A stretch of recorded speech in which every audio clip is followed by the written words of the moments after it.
Reminding yourself every day of how amazing you are, I think is one of the greatest gifts you can give yourself. And it's not about ego, it's about confidence. Confidence comes from a place of strength. Ego comes from a place of weakness and insecurity. So it's time to step into your confidence and remind yourself of how amazing you really are. This video is gonna help. So I used to have a lot of problems with ego versus confidence. I used to feel like, who am I? Why do people need to hear my story?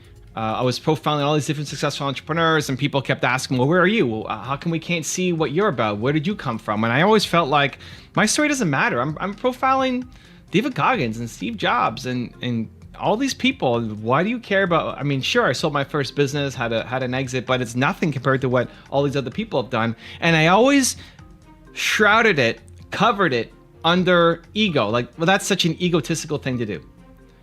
But really, I was just playing small. I was cheating people the opportunity to learn, to get better, to grow from my story. That my story has value. It's the belief that my story had value that took some time to really work up. Even making videos on my channel, the #1 most requested person for top 10 was me. And I resisted for maybe 2 years of even making an Evan Carmichael top 10 because I just felt not good enough. I felt like that's such an ego play and not coming from a place of confidence. And yes, my message has impact, has meaning, can help the world. And the first Evan Carmichael top 10 came out from my team. So on my birthday? I think it was my birthday or Christmas. My team put together, with the support of my hardcore fans, my first top 10. No, not yet, Evan. Videos? You gonna watch it? I'm a little scared. And that's the one that went live on the channel. And ever since then, we've done a regular series of me being on the channel. But it's been a real progress for me. It's been a real evolution. It's taken me a long time, and hopefully you can get there faster. This has been almost 20 years of me sharing ideas and content and slowly stepping into the light and slowly building more confidence and more belief. And I hope that with the content I'm making and the experiences I'm sharing, you can get there a lot faster. Now I've got a 3-step process that I've gone through that can shortcut that path to confidence for you. But before that, if you want more self-love and motivation, I put together a 254 series where every day for the next 254 days, I email you an awesome unlisted video that's free that will slowly shift your perspective. The links to join are in the description below. Everything I didn't want to do is what got me to where I'm at today. You can outwork anybody. What if I can become someone that no one thinks I can be? And just me talking about that, I have the hair going up on my arms. Okay, so my 3-step process, how do you go from worrying about being seen as too egotistical to actually having real, genuine confidence? Here we go. Step #1 is play bigger triggers. Play bigger triggers are things that you create in your environment that remind you of who you want to be, of the best version of you.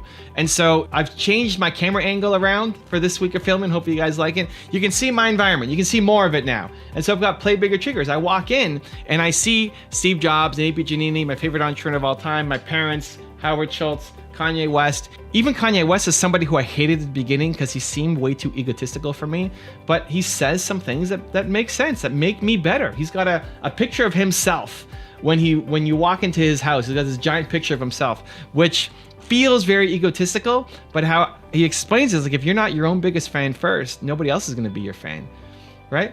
So I love it. I've got Kanye on the wall. I have my YouTube plaques there. I've got a mannequin wearing the Believe hoodie because I feel like a superhero putting this on, right? The clothes you wear are play bigger triggers.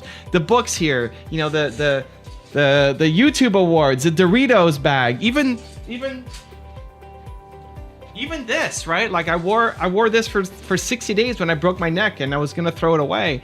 And my friend Mark Drager, fan of the channel, said keep it. Like, why would I keep it? It's this nasty duct tape, you know, neck guard, I don't know what it was. Anyway, to keep my neck in place. So it's a reminder. And when I look at it now, when I walk into the office, I feel awesome. Like I did that. I did 60 days in this. When I took it off for 10 minutes every day and I continued on my tour, I didn't go home and I kept making videos with a concussion, a broken neck, and Four was at the front of every seminar that I was putting on. It sometimes feels hard to remember that I did that. Just now being back home and making my content and back on schedule, it's hard to remember that I'm this guy. I did this. And so what are the play bigger triggers for you?